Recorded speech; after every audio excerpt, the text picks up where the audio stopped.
Before we start, I'd like to ask you a question. What do the following very different people from different backgrounds and periods in history all have in common?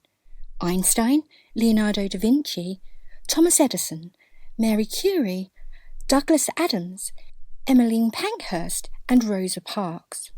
Now think about this for a moment and write down your thoughts before continuing with the lecture. Finding the answers is a large part of what it means to be fulfilled in life, but it often begins with learning to ask the right questions. So how do we determine which questions to ask and how to move from one set of questions to the next to deepen our understanding and move forward to new and better solutions? The answer lays in understanding creativity, but that itself raises the first question. What does creativity mean to you? Take a few moments just to consider this and note down your thoughts. Remember, these are just for you. They'll not be seen by anyone else or judged, so there are no right or wrong answers. Dictionary definitions of creativity range from the state of being creative to the process by which one utilises their creative ability. While not very helpful in themselves, they do point us in the right direction. The idea of a state of being, a process or a quality. The idea of the importance of the journey rather than the end result. Let's start with a much simpler question. What is a young child's favourite question? If you have a child over the age of 2, then you know the answer is why. It's a word that encompasses a child's innate desire to know, to learn, to explore the world around them. Children are naturally inquisitive.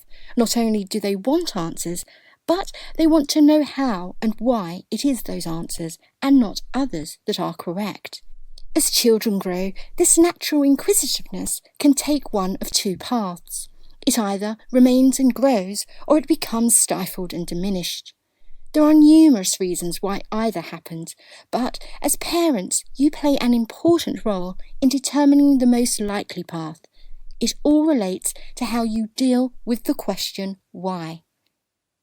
There are generally 4 ways in which parents tend to respond. Ignoring why, either by refusing to answer or putting off the question. Directly answering why, giving an answer that does not invite further discussion. Discussing why, giving an answer and discussing follow-up questions or concerns. And lastly, exploring why, finding the answers together through exploring, experimentation or research. So which response do you think, when used predominantly, leads to the stifling of a child's inquisitiveness? Which is most likely to lead to the flourishing of inquisitiveness? How do you respond to the question why? Does it depend on what your child is asking about? Or maybe how many times in 24 hours they've asked why? Most parents will use a mixture of these approaches depending on the time they have available at that point, their understanding of the question, and the age and experience of the child. So, where have we got to on our journey into creativity? We know that moving forward in life requires answers, and that to find answers we must first know the questions that need to be asked. This process starts when we're very young with the one-word question, why?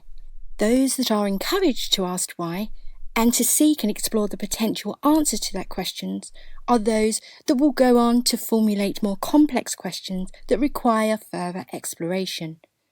So think for a moment about the list of names that I gave you at the beginning. What did you decide that they all had in common? Do you want to revise your answer based on our journey so far?